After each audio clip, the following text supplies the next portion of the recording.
welcome to this refresher video on how to solve equations with fractions. Ooh, fractions. Got to be the math student's favorite F word. Well, maybe not, but we're going to help you with some procedures today in solving these fraction problems. Number one, you need to multiply all the tops by the common denominator. That's going to allow you to complete step number two, which is to cancel the denominators. In step number three, you're going to solve using opposite operations to get x by itself. And then step number four, you're going to check the answer to make sure you got it right. So let's work on this problem here. We have x over 5 plus 1 over 3 equals 2 over 3. Okay, we've got fractions. So we need to multiply all the tops by the common denominator. What would be the common denominator between 5, 3, and 3? To find the common denominator, you can just multiply those numbers together. Any repeat numbers, there's no need to multiply them together. So we've got a 5 and a 3, that's 15.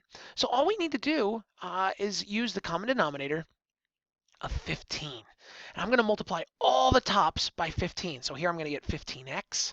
Here I'm going to get 15 times 1. And here I'm going to get 15 times 2. The purpose of doing that is it's going to allow us to cancel the denominators. Take a look. I've got 15 over 5. Well, 15 divided by 5 is 3, so I'm left with 3x. Here I have 15 times 1, that's just 15, divided by 3, that's 5. Notice that our denominators are being killed. They're going away. Here we have 15 times 2, that's 30, and 30 divided by 3 is 10. Notice that when you multiply all the tops by the common denominator, you'll be able to cancel out your denominators and you'll no longer have fractions. Yes! A problem without fractions is wonderful because now we can just solve it like we normally would with opposite operations. I've got to get x by itself, so the opposite of plus 5 would be minus 5. I'm minus 5 to both sides. That leaves me with 3x equals 5. And then I need to get x by itself, so I'm going to undo the times by 3 by dividing by 3 to get 5 thirds. And that's my answer. And of course, we would check this to make sure that we got it right. We would do 5 thirds divided by 5, which would give us 1 third, plus another third, that's 2 thirds. It does check out. Okay, here we go. It's time for you to try these two problems here using our 4 procedures of how to solve equations with fractions. Go ahead and pause the video and see if you can do these 4 problems and get them right. Good luck. Let's do it. Let's take a look at this one. Number 1, we've got a 4, we've got a 5, and we got a 4. I need to find the common denominator between those.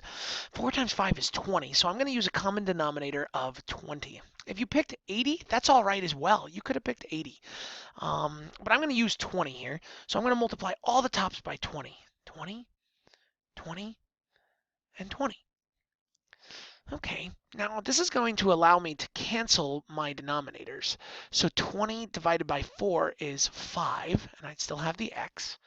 Here I get 20 times 2, that's 40, and 40 divided by 5 is 8.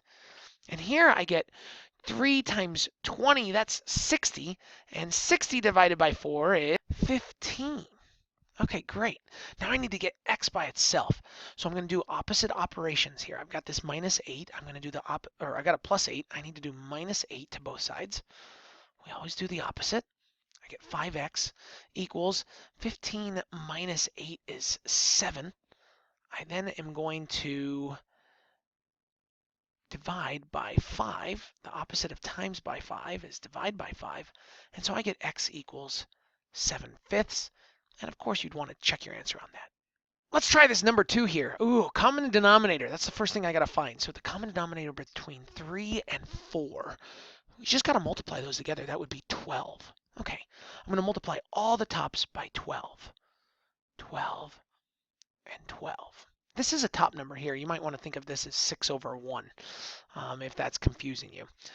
Okay, 12 times 2 is 24, and 24 divided by 3 is 8x. You might need to use a calculator if you need to. 12 times 3 is 36, and 36 divided by 4 is 9. And then 6 times 12 is 72. Okay, good so far. I now need to get x by itself, so I'm going to use opposite operations. Opposite of plus 9 is minus 9. So minus 9 to both sides, and I get x equals 63. My last step then is to get the x by itself, and it's got a times by 8. Opposite of times by 8 is divide by 8. And so my final answer is x equals 63 over 8. And that fraction can't be simplified, so we could just leave it like that. You could also go to a decimal, but usually we leave things in fractions. Okay, excellent. Thanks for refreshing this topic with this video, and good luck. Keep watching.